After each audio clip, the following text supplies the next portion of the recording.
ইয়াৰ পিছত আপোনালোকৰ মনত আছে এনেকুৱা এটা ফেচবুক লাইভ অনুষ্ঠানতে মই কৈছিলোঁ যে চৰকাৰী কাৰ্যালয়সমূহত কাম কৰা তৃতীয় আৰু চতুৰ্থ বৰ্গৰ কৰ্মচাৰীসকলে পোৰ্টেলৰ জৰিয়তে মিউচুৱেল ট্ৰান্সফাৰ কৰাৰ সুবিধা লাভ কৰিব।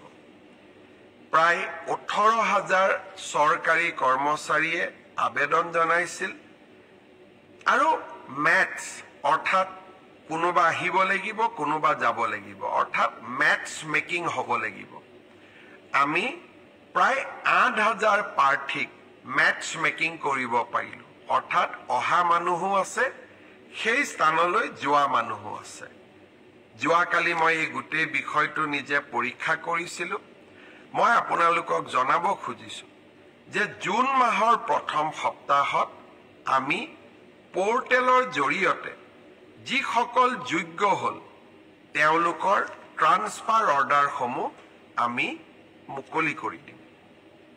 অৰ্থাৎ আপোনালোকৰ অপেক্ষাৰ অন্ত পৰিব আৰু আগষ্ট বা ছেপ্টেম্বৰ মাহত এনেকৈ আৰু এবাৰ ট্ৰান্সফাৰৰ সুবিধা দি আমি পোৰ্টেল মুকলি কৰিম।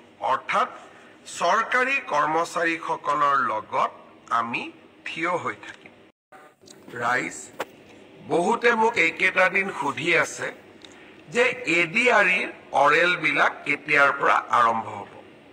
আপোনালোকে জানে যে ADREত বিশেষ কেইটামান পৰীক্ষা অনুষ্ঠিত হৈছিল।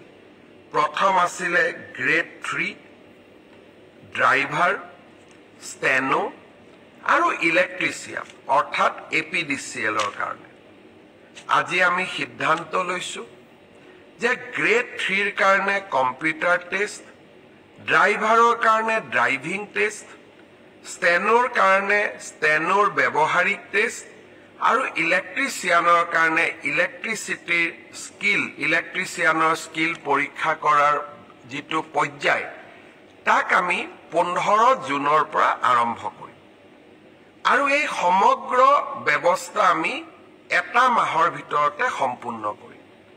ঠিক তেনেকৈ চতুৰ্থ বৰ্গৰ পৰীক্ষাত পাছ কৰা প্ৰাৰ্থীসকলৰো অৰেল আমি 15 জুনৰ পৰা আৰম্ভ কৰিম আৰু এমাহৰ ভিতৰত ইয়াক আমি সম্পূৰ্ণ কৰিম।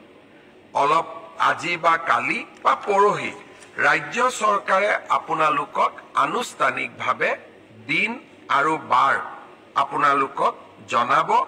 যিসকলে লিখিত পৰীক্ষা পাছ কৰিছে তেওঁলোকে এতিয়া কম্পিউটাৰ টেষ্ট, ড্ৰাইভিং টেষ্ট বা স্কিল টেষ্ট বা মৌখিক পৰীক্ষাৰ কাৰণে তেওঁলোকে যেন সাজু হয়।